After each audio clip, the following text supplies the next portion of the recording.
Welcome to the Camden Opera House. I'm Dave Morrison, the Opera House manager, and I just want to go off script for a second and say how great it is to have you here. Thank you so much for coming. It is a joy to have an audience again in the house. We've had a wonderful audience out in the world, but thank you for coming tonight. Thank you for being so flexible and dealing with our social distancing and keeping your mask on and all the things you're doing to help us do this. We appreciate it. Tonight's Soundcheck program, like all of our free live stream events, is supported by your donations to the Community Arts Fund. You can keep this series going by donating at CamdenOperaHouse.com.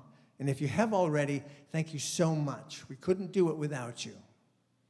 Tonight's concert is sponsored by our friends at the Mainstay Inn, who are extraordinary supporters. Anytime we need help, they are there for us. So I want to thank Janice and Peter Kesser for supporting live performances in Camden. I want to thank our good friends at WERU, especially Dennis Howard, and give a shout out to the folks who called in this morning, friends old and new, Peter Valenzen, Captain Jim Sharp, Ken Cleaves, the Sail Power and Steam Museum in Rockland, and a happy birthday to John Somo.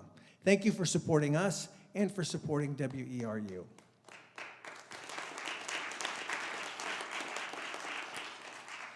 Finally, I want to thank, from the bottom of my heart, the Camden Opera House staff, Juniper Purinton, Dagny Ernest, Beth and Matt, who met you on your way in, the Opera House committee, all the folks who work so hard behind the scenes to make this happen. So, tonight, while Gordon is no stranger to this stage, it's always a special occasion when there's a legend in the house, particularly one who is such a pleasure to work with. We're grateful that he graciously agreed to help us welcome audiences back to the Camden Opera House. Please join me in welcoming Gordon Bach.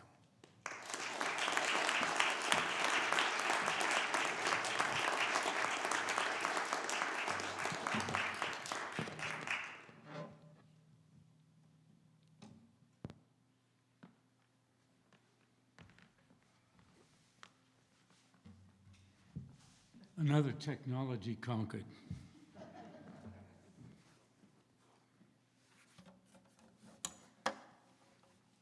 Thanks for coming.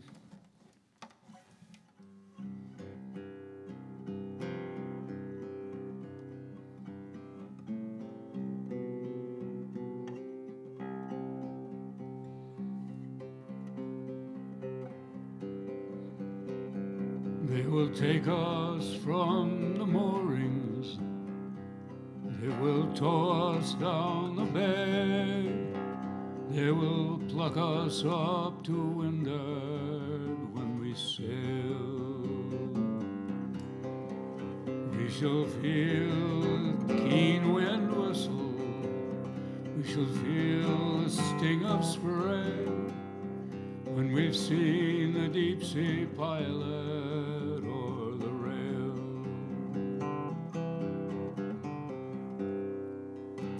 Then it's Johnny Haven starter, it's Johnny roll and go.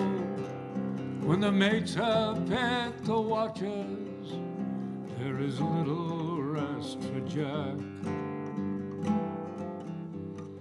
And we'll hear the chorus rolling that the homeward bounders know. For the girls have got the tow rope and they're hauling in the slack.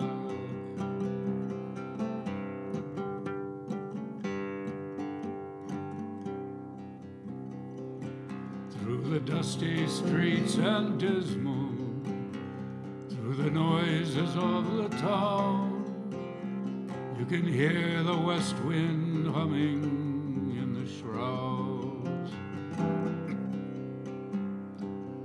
And we'll see the lightning leaping as the tropic suns go down, and the dapple of the shadows of the clouds. and the salt blood dances in us to the tune of Homeward Bound, to the call to weary watchers, to the sheet and to the tack.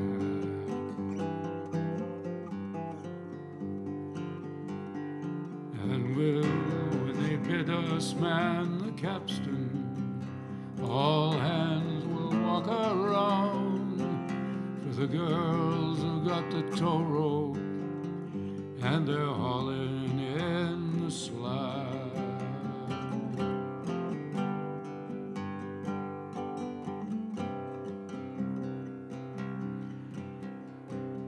From the sunshine of the tropics down the deep and dreary Horn, half across this windy planet lies our way. And we'll leave the land behind us like a welcome long outworn, when we see the reeling mastheads swing and sway.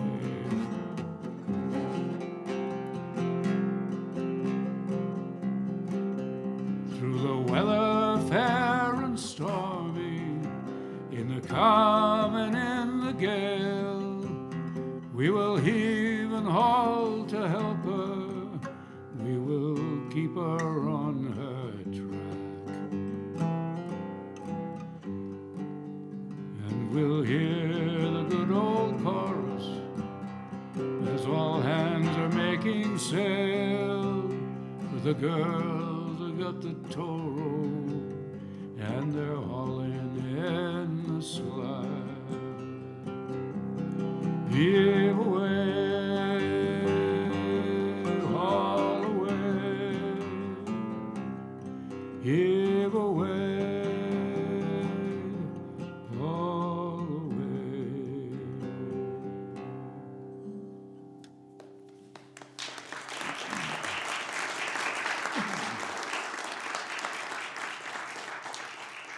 That was a poem by D.H. Rogers, excuse me. And the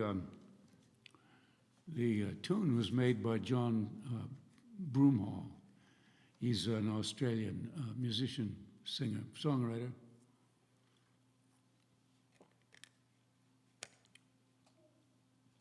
And I got that in trade for royalties.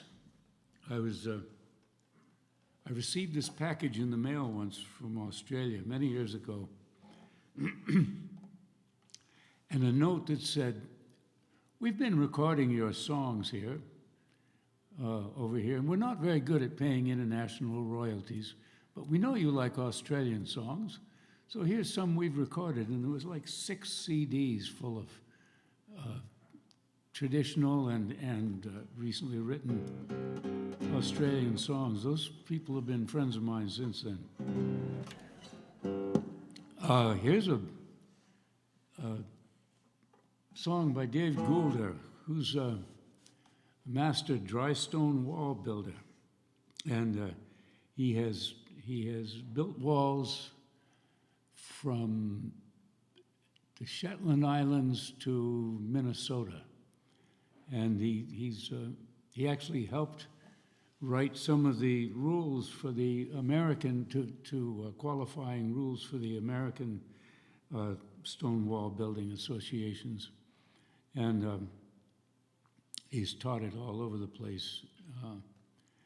And he's a good songwriter, and every once in a while he'll write about stone walls. And I love this one because it's like watching a video of, it's like you were flying over the British Isles, as he describes the different stone and the different way people dealt with it. And it's called These Dry Stone Walls.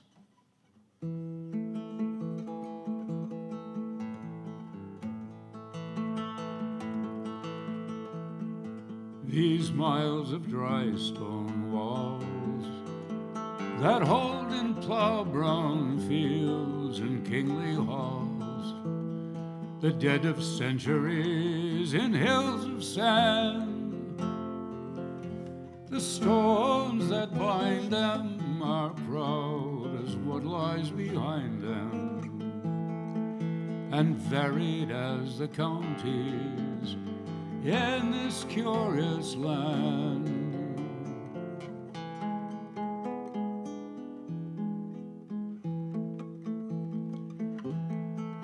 In Cumberland they built them on hills that surely must have killed them.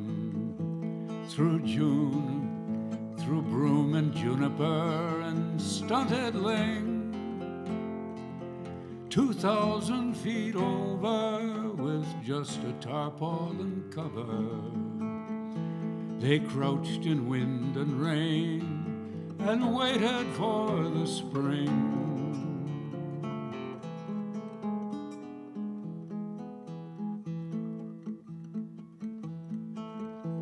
In Aberdeenshire valleys, the fields were only open quarries. The stones were gathered up and made to stand. But with every ploughing, you'd think it was stones they'd been sowing. The walls grew fatter here than any in the land.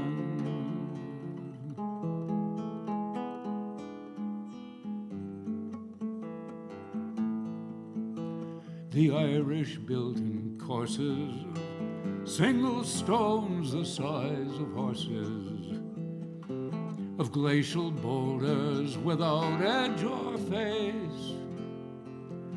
And if you could view them above with sun lighting through them, you'd swear the hills were edged in broken granite lace.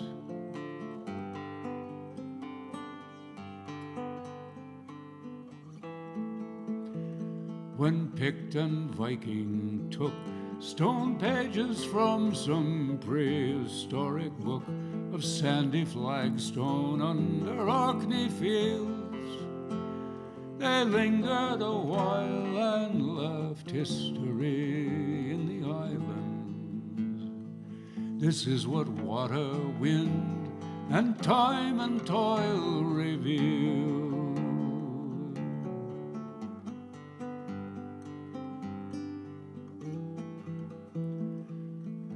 From Yorkshire's limestone dales, through Derbyshire to the coast of Wales, from Devon's salty lane, from Shetland's salty rocks to Devon lanes, just look and discover two walls that lean against each other.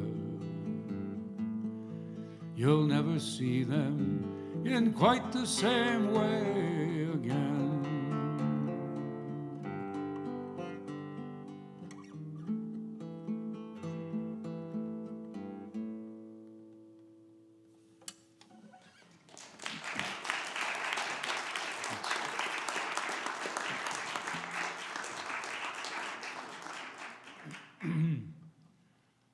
I was singing this song somewhere long time ago, and a singer I'd never met before, but has since become a friend, came up afterwards and said, "That's not the right tune for that song." And that's all she said. And so, you know, I tried to learn a little more about it. Well, it turns out she'd worked in Newfoundland, lived there, and where she was, there was a different tune. And the fellow I learned it from taught me the tune in his town. So that's just folk stuff. But I asked her about the tune. She sang me the tune. And so I thought, yeah, that would work pretty good. So just as a little revenge against purists, I'm going to sing both tunes.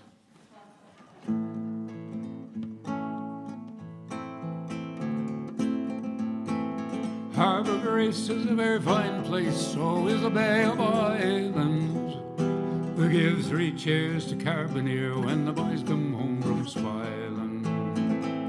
Georgie, he can build a boat, and he's a boy-can sailor. He's a boy can catch the fish and take them home to Liza. I love to sit by the blazing fire, watch the kettle boiling.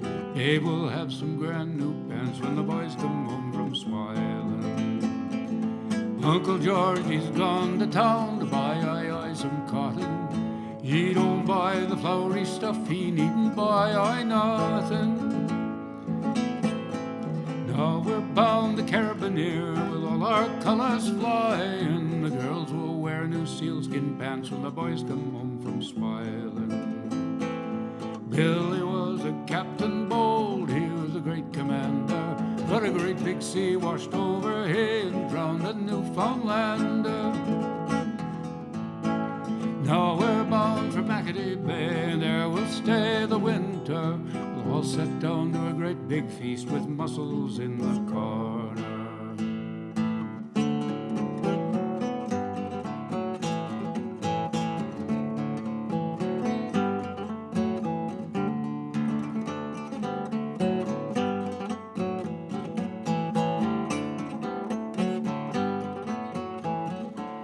Indeed, I am in love with you, out all day in the foggy dew. Indeed, I am in love with you, mussels in the corner. And that's all I'll sing of that.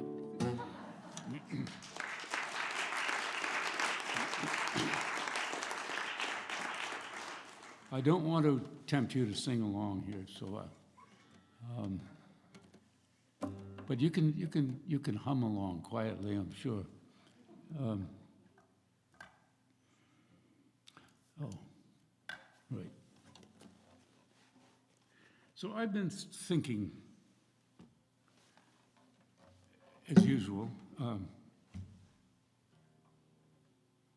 lot, not well, but a lot. And this song came up.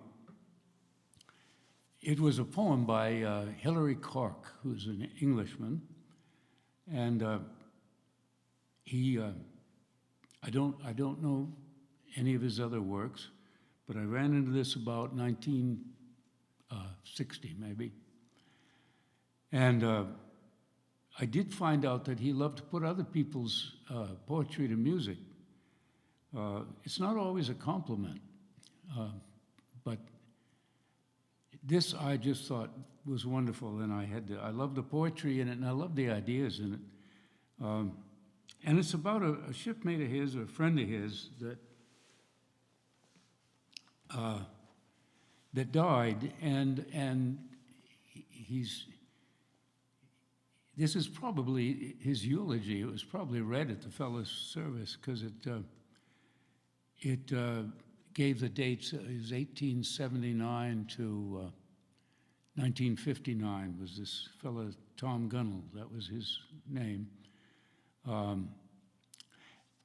And he talks about he gives the imagery of the coffin being the fellow's last longboat built of teak, and that's nice. But then he goes on about the fellow's cargo, and I think there are a few quasis here. You guys have sung this song, but I love the idea that, well, there's 2 things I know that when somebody dies, the reason you feel, or the reason I feel such a loss is, one,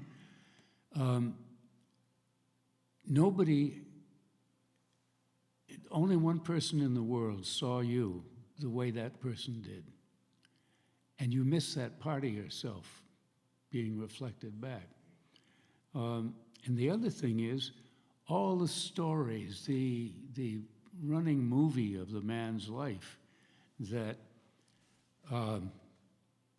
you know, but he's gone, and other people can't learn it now.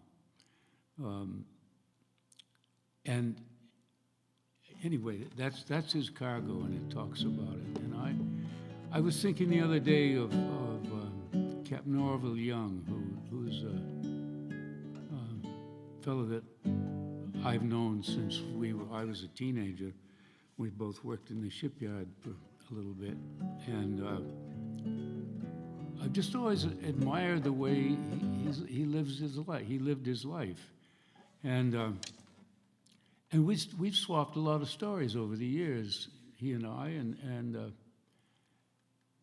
but I got the feeling that I wanted more after he died. There were questions I had about him, whole periods of his life I didn't know about. And so that's part of all that. That's part of his cargo. Tom Gunnell, your oars laid aside. Your poor old hulk, you lie quite straight in your last long boat. Your bow to the world rim, your stern to the tide.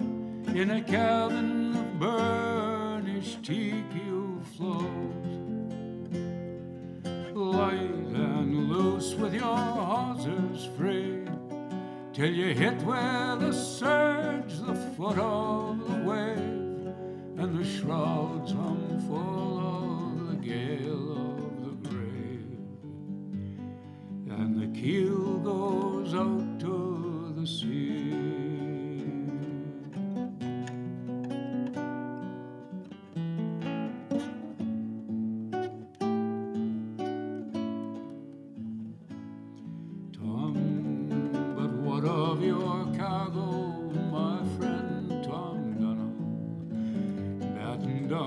Shipshape in your hold, the slap of the sea in the frosty channel, the night wash flung with a scatter of gold, the grass skirt flashing the fairest limbs, Nellie the Newport grass bed shaker, the tip of the horn in a rage of breaker,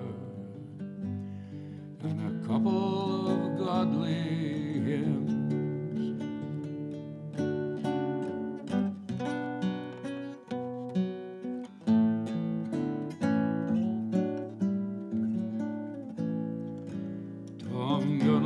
Tom Gunn, your last run over, your poor old hulk to the brickyard goes. They'll take your timber to make the clover, they'll use your rivets to mend the rows, but your cargo that's shifting and ghosting lies in the dark locked hold of your cold brain pan, will always be dumb to the ears of man, and invisible to his eyes.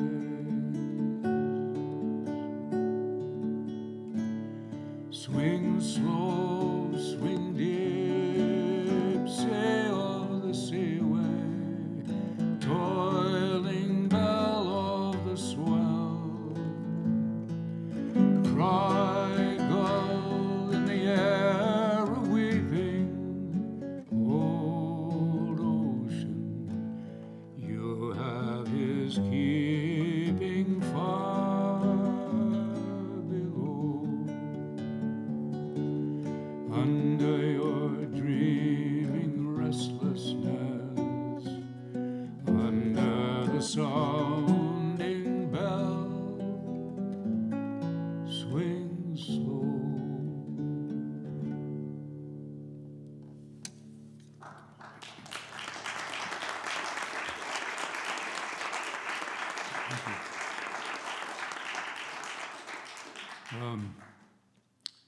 Here's a song. It's the well. There are various versions of this, and this one happens to be a Canadian version of it. It's about a vessel that was going back to Newfoundland, and they'd left New York, and the captain got sick. And they didn't really know what to do. They said, the song says, "We made the land, but we knew it not, for we were strangers all." The truth of it was, he was the only one aboard who knew navigation. He was also the youngest aboard. And it's a very nice piece of poetry and a very nice piece of reporting. What happened was they tried to go into the Nova Scotia shore, and they didn't know where they were. They didn't recognize anything, probably couldn't read a chart that well if they had a good chart of it. And so they ran her off. They did know that once they left, was it Chedabucto Head, I think, they'd be in an open bay. If they just kept sailing parallel to the coast, they would be in an open bay. And there's a big V there where Cape Breton Island comes in, and the mainland on the left. And if they went straight up that V, it would kind of herd them into St. Peter's, into the Cape Cancel. There is an island in there, and they did get on the wrong side of that island, but they made into the port of Arachat on the landward side of Ile Madame, and so they were okay. But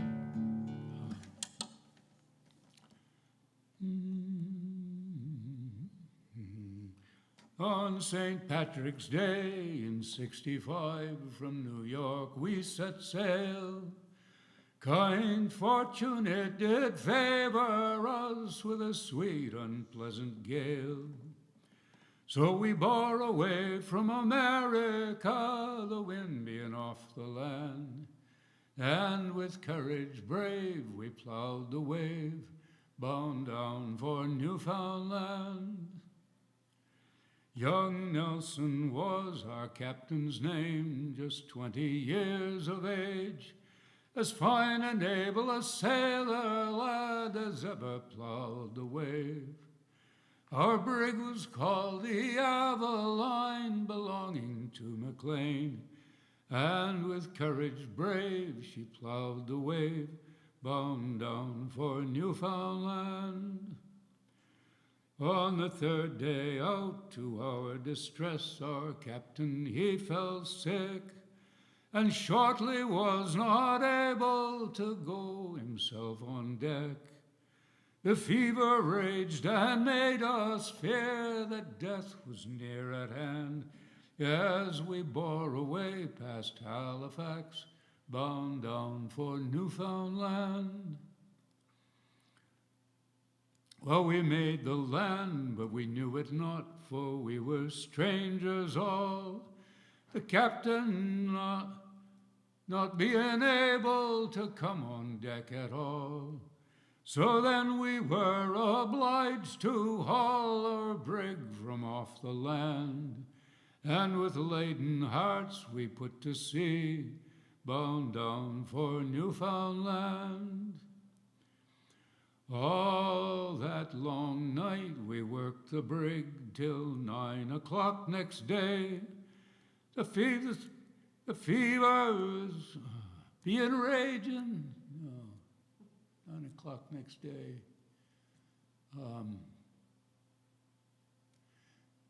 The captain at the point of death, we one and all did say, so we'll try her in for Cape Cancel. Now, boys, come bear a hand and brace your topsails to the wind, bound down for Newfoundland. At 3 o'clock we sighted a light which we were glad to see, the smallpox it being raging, for that it proved to be. And at 4 o'clock in the afternoon, at God's just command, we anchored her safe in Arachat, bound down for Newfoundland. Then unto the Board of Health we all for medical aid did go.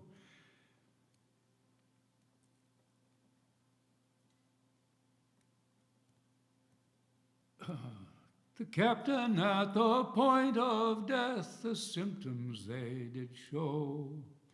And at 5 o'clock in the afternoon, at God's just command, in Arishat he breathed his last, bound down for Newfoundland. All that long night we did lament our young departed friend, and prayed to be protected from what had been his end.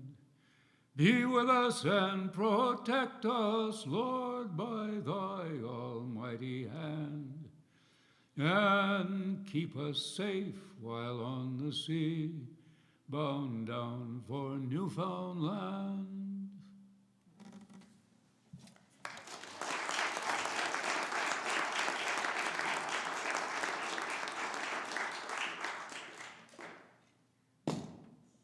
Oh, well.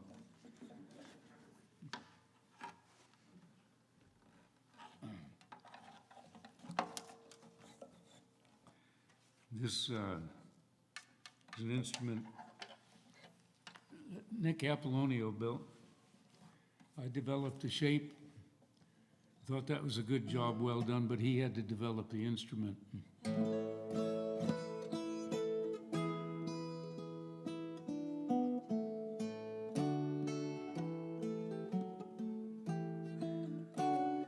So this is called Bongo, and Bongo was a very lucky man.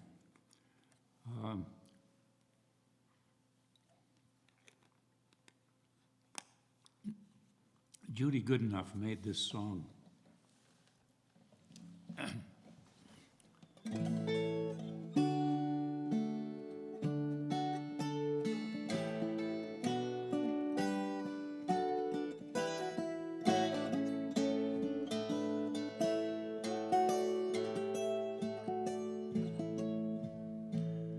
Bongo sat in a patch of weeds, eating apples, spitting seeds. And every seed there grew a tree. Lord, says Bongo, Lordy me. Lordy me. Bongo drank from an old wineskin, the one he kept his good luck in. And every drop grew a vine so high, the Lord says, Bongo will never run dry. Never run dry.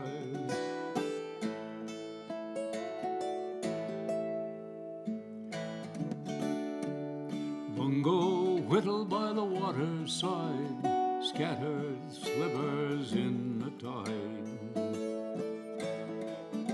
They grew to a dory, everyone. Lord, says Bongo, what I done. What I done.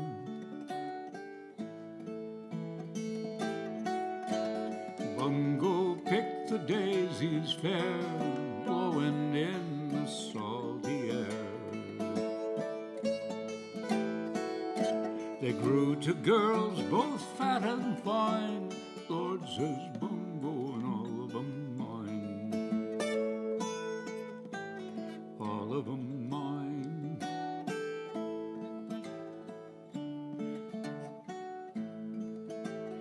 Lord, says Bongo, ain't it sweet?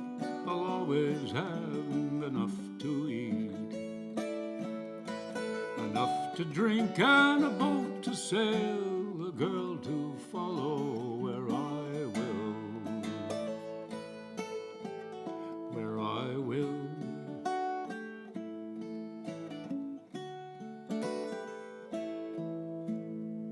I heard St. Peter up in the air gave poor old Bongo quite a scare.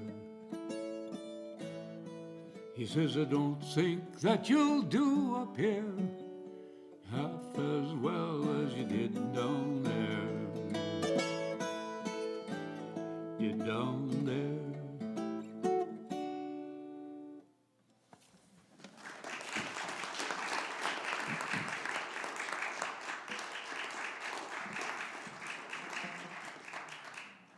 Thank you.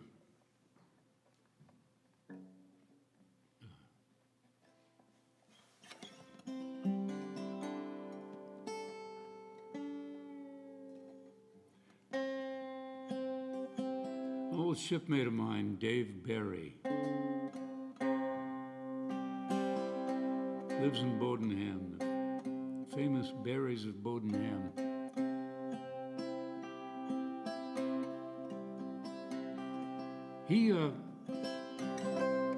He spent a while, I think it might have been a year, in Italy, and doing various things when he was young, early 20s.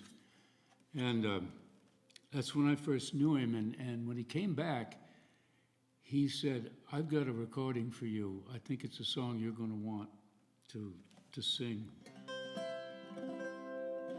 And it's a traditional song from Tuscany. And it was sung by Maria Carta, whose voice would break your heart. I think she was not from Tuscany, but anyway, she did sing this. And Dave followed her around and got what recordings of her he could. Went to whatever concerts he could. And it's about the,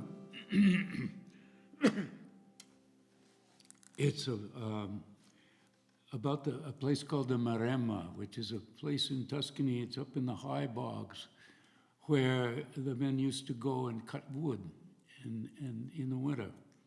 And apparently it was a pretty dangerous place. So the woman who's singing it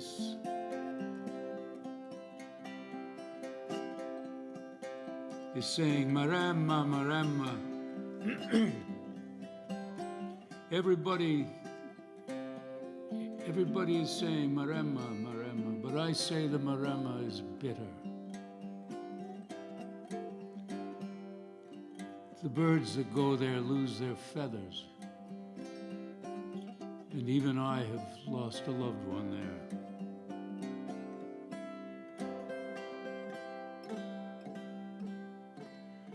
Tutti mi dicon Marama, Marama,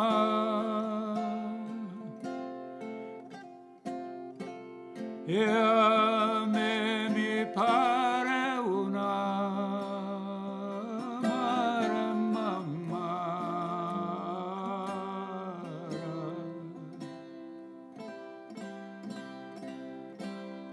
l'uccello che ci va perde la penna. Io c'ho perduto una persona cara.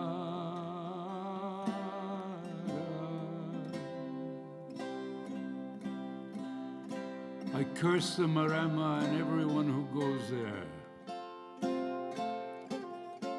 And every time you go there, my heart shakes within me, because I know you may not return.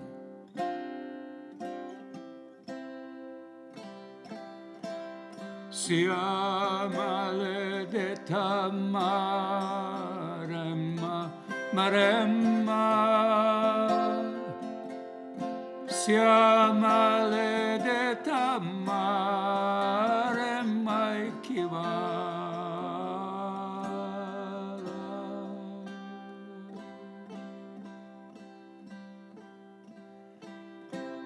Sempre mi trema il cor quando ci vai, che ho paura che non torni mai.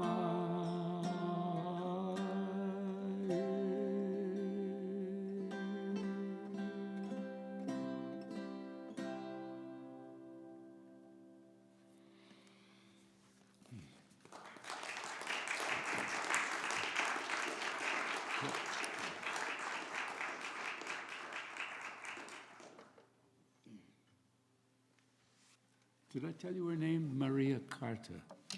She was right in there at the beginning of the sort of great folk boom of Italy when it was sort of discovering its folk music heritage.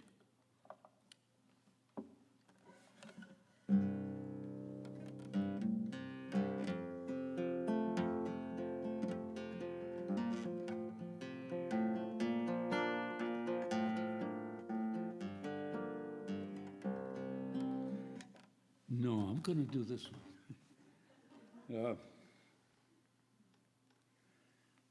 This is from Bill Gallagher, and it was apparently the first song he ever wrote. He's from BC.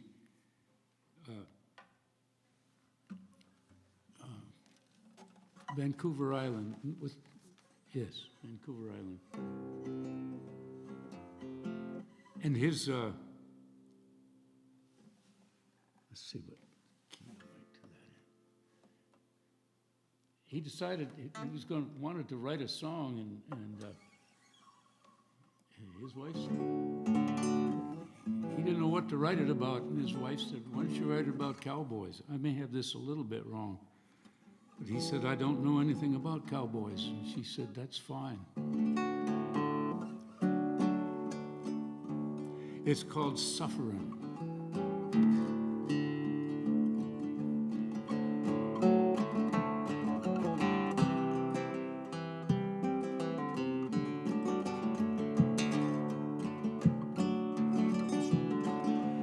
I was young and in my prime, I had a woman and her future by my side. But the four winds blow and the grass don't grow round the feet of a man with traveling in his hide. So I threw off all the shackles and the chains, and I said goodbye to what's her name, and I suffered through the cold November rain, headed back for freedom once again.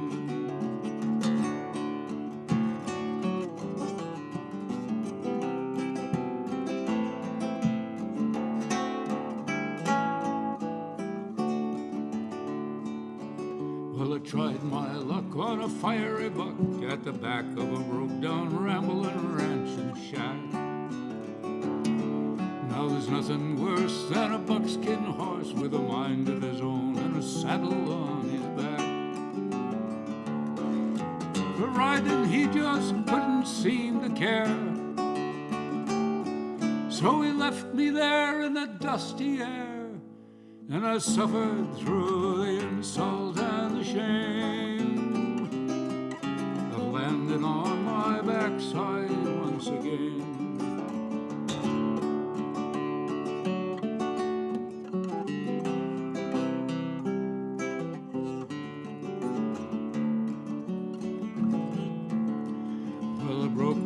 Laying down the track of a railroad that was making its way out west.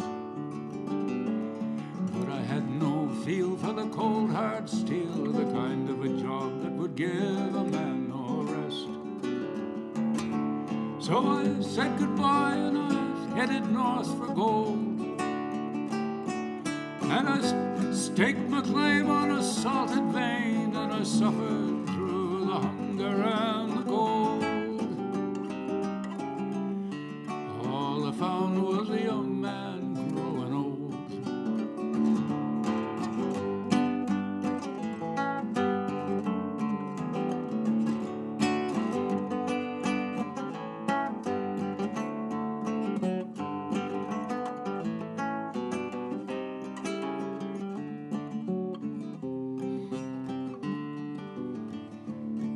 Well, I drank my fill of the barroom swill, and I danced till the sun was a jewel in the morning sky.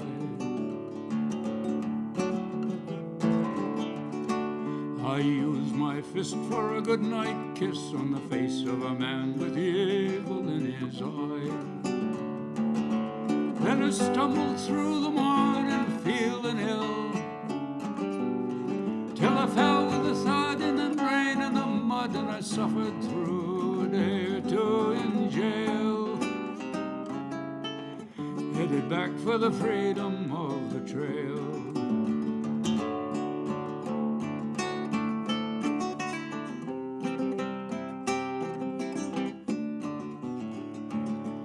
Well, the years have flown, but the times I've known are better than a poke in the eye with a rusty nail. If a man will try and a man don't lie to himself, well, his life can be one hell of a tale. To change my life, I wouldn't give a dime. And when I go, the books will show that I suffered from my youth right through my prime. I'm headed back for freedom one last time. To change my life, I wouldn't give a dime. And when I go, the books will show that I suffered from my youth right through my prime. I'm headed back for freedom one last time.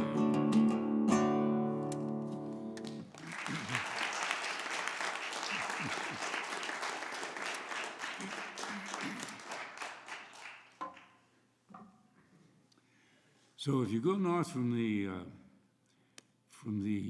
Columbia River, which divides Oregon and Washington, the first big estuary you hit there would be Willapa Bay. And it's, I've only seen part of it, but it's apparently huge, and an awful lot of water goes in and out of there because it's quite shallow every tide.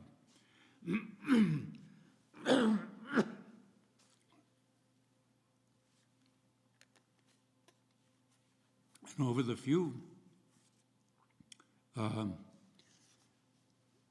last few hundred years, starting with the indigenous people, and later the Japanese and the Germans and whoever else settled there, they developed quite an oyster industry. You could almost call it farming, but it's harvesting oysters, but you have to take care of them to make sure you put the shells back and that sort of stuff. And they also brought seed oysters from Long Island Sound, which had very good oysters, and also from Japan. And during the Second World War, well,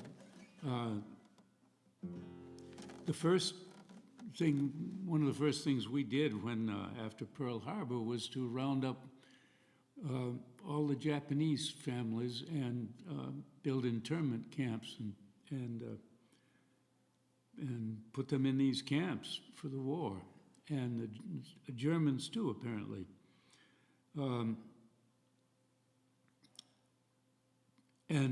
And then the rest of the able-bodied men, of course, went off to fight for this country. There's some really sad tales in that, of course, and some good songs that have come out of it. So who was left with the women and children? And they ended up having to keep the harvest going just to stay alive. She mentions oyster shacks. They're built out on the flats, on stilts, and they're of course unheated and stuff. And if they're working night tides, they would stay out there all night and climb down from these shacks when the tide went out. And of course, all that water has got to keep moving in and out, and apparently it's very dangerous work because you can get stuck.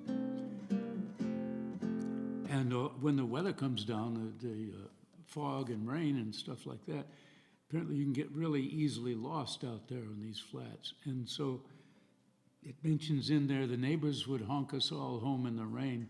They would take whatever cars, the trucks they had, and line them up on the shore and point their lights out there at night and honk their horns to give them some reference to follow to make it back to shore. Mary Garvey went and talked to these women while they were still alive, and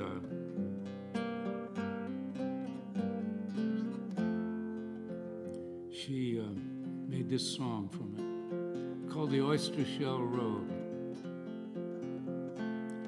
Oh, you have to dig oysters when the tide is just right, and sometimes it comes in the dead of the night. The orders came down to extinguish all lights from our homes on the Oyster Shell Road.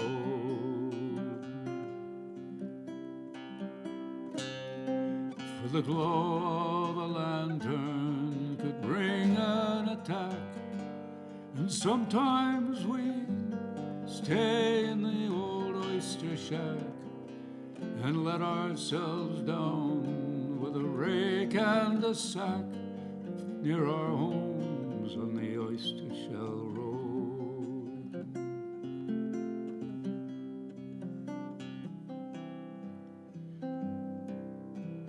Some came from Germany, some from Japan. They lived for the oysters, each woman and man. We said, God go with you, return when you can to your homes on the Oyster Shell Road.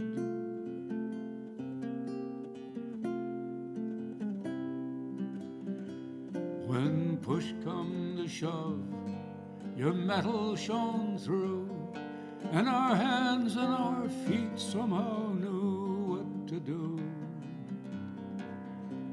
With the men gone away, we made such a fine crew near our homes on the Oyster Shell Road.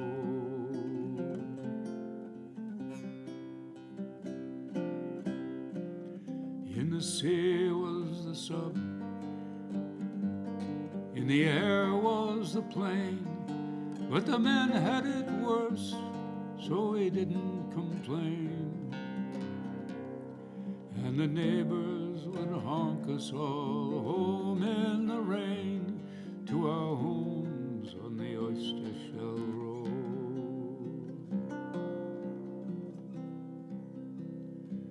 We helped win the war in the mud and the muck, and we hoped that our feet would never get stuck. When the tide rushes in, you can run out of luck near your home on the Oyster Shell Road. Oh, how I remember the dark and the cold, and I hope that our story would someday be told. But it probably won't, 'cause we're getting so old in our homes on the Oyster Shell Road.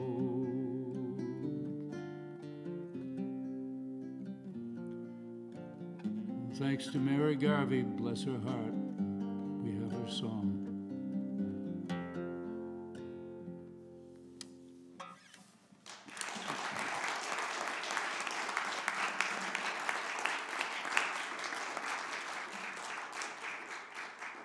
Well, here's one for Bill Page, Bill and Paula. He liked this one. Now, this was a tradition around here. I haven't heard it much. Well, you occasionally hear little glimpses of it, but it was an art form when I was a kid, and it's called trash mouthing your neighbor's boat. And now, it was a popular thing to do here for a while. It was very economical to go to Nova Scotia and either buy a boat there or have one built for you. and you still see Novi boats around here, very distinctive shapes. Unlike main boats, but just as good in these waters. And buy a boat, tow it back, and get an old Chevy engine and re-rig it so that it would use seawater as a coolant rather than radiator, and kind of marinize it yourself. And they made pretty good engines. And the favorite was a 327, Chevy 327, and had plenty of zip and good reliable engines. So anyway, that's what this is about, and it's called Beast. Yes, I remember that. Hogback Beast. Yet built by some old fool down east. They hacked her frame out of gnarled up juniper, hackmatack for all the knees, stem and deadwood. No, sawed her frame out of old swamp cedar, stem and deadwood, green as you please, and all piss oak right off the stump. They dropped a 327 on her Johnny logs, boys, and didn't she jump? I guess she jumped. She jumped 3 waves and go through the 4th like a dose of salts, like grass through a goose. And didn't he drive her hard and loose? He stuffed her into them fundy seas till she spewed her oakum and started her knees. You could throw a cat through her forward seams. He drove her so hard off Nancy Head that 327 jumped off its bed and clawed its way through the forepeak there, where it chawed up all his bedding and gear and gnawed its way right out through the stem, left him lying in wrack and ruin. Never saw the damn old thing again. Oh, bless me, Pete. If there's one thing I need like a dose of brewer's yeast, take a butt-sprung, nail-sick Novi Beast with juniper frames and a Chevy mill in a cross-tied chop with a wind down east. Never done it, never will.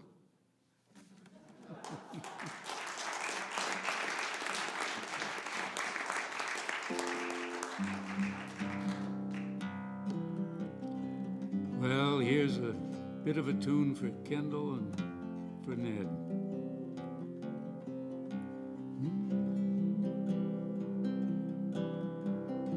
How stand the stars all the way and agone in the whispering dawn on the foreign ground?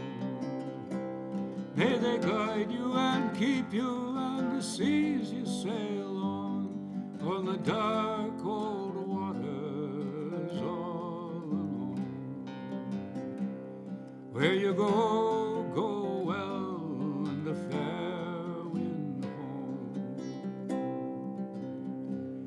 And where will you go, all away and alone, with your rail dipping low on the foreign ground? Where you may wander, there's none can know, on the dark old waters all alone. Where you go, go well, and a fair wind home.